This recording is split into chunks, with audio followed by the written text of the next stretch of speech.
Hello ಎಲ್ರಿಗೂ ನಮಸ್ಕಾರ. ನಿಬೀಶ್ vlog and ರೆಸಿಪಿಗೆ ಸ್ವಾಗತ. ಇದು ನನ್ನ ಸಣ್ಣ ಪ್ರಯತ್ನ. ಪ್ಲೀಸ್ ಎಲ್ರಿಗೂ ಇಷ್ಟ ಆದರೆ ಪ್ಲೀಸ್ ಸಬ್ಸ್ಕ್ರೈಬ್ ಮಾಡ್ಕೊಳ್ಳಿ.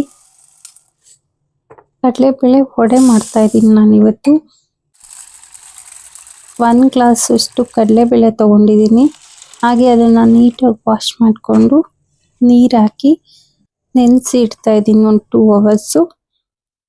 ಹಾಗೆ 2 ಆನಿಯನ್ ಸಣ್ಣದಾಗಿ ಹೆಚ್ಕೊಂಡಿದ್ದೀನಿ. ಹಾಗೆ ಸಬ್ಬಸಿಗೆ ಸೊಪ್ಪು, ಕೊತ್ತಂಬರಿ ಸೊಪ್ಪು ವಾಶ್ ಮಾಡಿಕೊಂಡು ಸಣ್ಣದಾಗಿ ಹೆಚ್ಕೊಂಡಿದ್ದೀನಿ.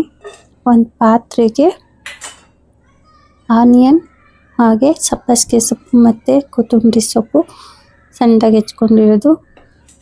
ಹಾಗೆ ಒಂದು ಜಾರ್ ತಗೊಂಡು ಅದಕ್ಕೆ ಒಂದು 3 to 4 ಮೆಣಸಿನ್ಕಾಯಿ ಹಾಕ್ಕೊಳ್ಳಿ. ಹಾಗೆ ಒಂದು 2 ಇಂಚಷ್ಟು ಶುಂಠಿ ಹಾಕ್ಕೊಳ್ಳಿ.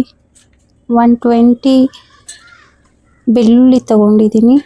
ನೆನೆಸಿಟ್ಟಿದ್ದ ಕಡಲೆಬೇಳೆ ಹಾಕ್ಕೊಂಡು 1 ರೌಂಡ್ ರುಬ್ಕೋತಾ ಇದ್ದೀನಿ. ನೀರೇನು ಹಾಕಬೇಡಿ, ಹಾಗೆ ರುಬ್ಕೊಂಡು ಹಾಗೆ ಒಂದು ಪಾತ್ರೆಗೆ ಎಲ್ಲ ತೆಕ್ಕೊಳ್ಳಿ. ಇನ್ನೂ ಸ್ವಲ್ಪ ಇರುತ್ತಲ್ಲ ಅದನ್ನು ತರಿಯಾಗಿ ರುಬ್ಕೊಳ್ಳಿ. ಇದು ಸ್ವಲ್ಪ ಸಣ್ಣದಾಗಾದರೂ ಪರವಾಗಿಲ್ಲ, ಫಸ್ಟ್ ಟೈಮ್ ರುಬ್ಕೊಂಡಿದ್ದು.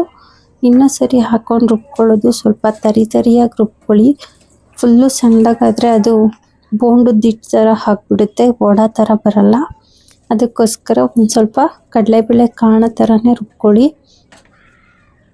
ಹಾಗೆ ಅದಕ್ಕೆ 1 ಬೌಲ್ ಅಷ್ಟು ಅಕ್ಕಿ ಹಿಟ್ಟು ಹಾಕ್ಕೋತಾ ಇದ್ದೀನಿ. ಒಬ್ರೊಬ್ರು ಕಡಲೆಬೇಳೆ ಜೊತೆನೇ ಅಕ್ಕಿನೂ ನೆನೆಸಿಡ್ತಾರೆ, ಒಂದು ಚಿಕ್ಕ ಗ್ಲಾಸಷ್ಟು. ನಾನು ಅಕ್ಕಿ ಹಿಟ್ಟು ಹಾಕ್ಕೋತಾ ಇದ್ದೀನಿ. ರುಚಿಗೆ ತಕ್ಕಷ್ಟು ಉಪ್ಪು ಹಾಕ್ಕೋತಾ ಇದ್ದೀನಿ. ಅದನ್ನು ಕಲಿಸ್ಕೊಳ್ಳೋದಕ್ಕಿಂತ ಮುಂಚೆ ಎಣ್ಣೆ ಕಾಯಕ್ಕೆ ಇಟ್ಬಿಡೋಣ. ಹಾಗೆ ಅದಕ್ಕೆ ನೀರು ಹಾಕ್ಕೋಬೇಡಿ, ಹಾಗೆ ಕಲಿಸ್ಕೊಳ್ಳಿ. ಅದು ಹಾಗೆ ಕಲಿಸ್ತಾ ಫುಲ್ಲು ಮಿಕ್ಸ್ ಆದಮೇಲೆ ಸರಿ ಹೋಗುತ್ತೆ. ನೀರು ಹಾಕ್ಕೊಂಡ್ರೆ ಫುಲ್ಲು ತೆಳ್ಳಗಾಗುತ್ತೆ. ನಿಮಗಿನ್ನೂ ಸಾಫ್ಟ್ ಬೇಕು ಅಂದರೆ ಅದಕ್ಕೊಂದು ಸ್ವಲ್ಪ ಸೋಡಾ ಮಿಕ್ಸ್ ಮಾಡ್ಕೊಳ್ಳಿ. ನೋಡಿ, ನಾನು ನೀರು ಹಾಕ್ಕೊಂಡಿಲ್ಲ, ಹಾಗೆ ಮಿಕ್ಸ್ ಮಾಡ್ಕೊಂಡಿದ್ದೀನಿ. ಉಂಡೆ ನೀಟಾಗಿ ಹಿಂಗೆ ಕಟ್ಟಿದ್ರೆ ಉಂಡೆ ಟೈಪ್ ಬರಬೇಕು. ಎಣ್ಣೆ ಕಾದಿದೆ.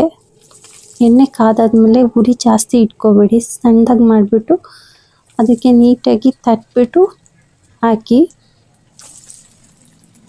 ಅಂದರೆ ಅದು ಸಣ್ಣ ಉರಿಲೇ ಬೇಯಬೇಕು, ಒಳಗಡೆ ಎಲ್ಲ ಬೇಯಲ್ಲ. ಜಾಸ್ತಿ ಉರಿ ಮಾಡಿದ್ರೆ ಮೇಲ್ಗಡೆ ಎಲ್ಲ ಬ್ಲ್ಯಾಕ್ ಆಗಿಬಿಡುತ್ತೆ, ಒಳಗಡೆ ನೋಡಿದ್ರೆ ಹಾಗೇ ಇರುತ್ತೆ ಹಸಿಯಾಗಿ. ಅದಕ್ಕೆ ಫುಲ್ಲು ಸಣ್ಣ ಉರಿಲೇ ಬೇಯಿಸ್ಕೊಳ್ಳಿ. ಅದು ಸ್ವಲ್ಪ ಗೋಲ್ಡನ್ ಕಲರ್ ಬರಬೇಕು. ಗೋಲ್ಡನ್ ಕಲರ್ ಬಂದರೆ ಬೆಂದಿದೆ ಅಂತ ಅರ್ಥ. ಸ್ಲೋ ಆಗಿ ಬೇಯಿಸ್ಕೊಳ್ಳಿ, ಪರವಾಗಿಲ್ಲ, ಟೈಮ್ ಆದರೂ ಪರವಾಗಿಲ್ಲ. ಒಳಗಡೆ ಎಲ್ಲ ನೀಟಾಗಿ ಬೆಂದಿರುತ್ತೆ. ನೀವು ತರಿಯಾಗಿ ರುಬ್ಕೊಳ್ಳೋದ್ರಿಂದ ಒಂಥರ ಕ್ರಿಸ್ಪಿನೆಸ್ ಇರುತ್ತೆ. ಫುಲ್ಲು ತೆಳ್ಳಗೆ ರುಬ್ಕೊಬಿಟ್ರೆ ಅದು ಬೋಂಡು ಟೈಪ್ ಆಗಿಬಿಡುತ್ತೆ. ತರಿಯಾಗಿ ರುಬ್ಕೊಂಡ್ರೆ ಕ್ರಿಸ್ಪಿಯಾಗಿರುತ್ತೆ.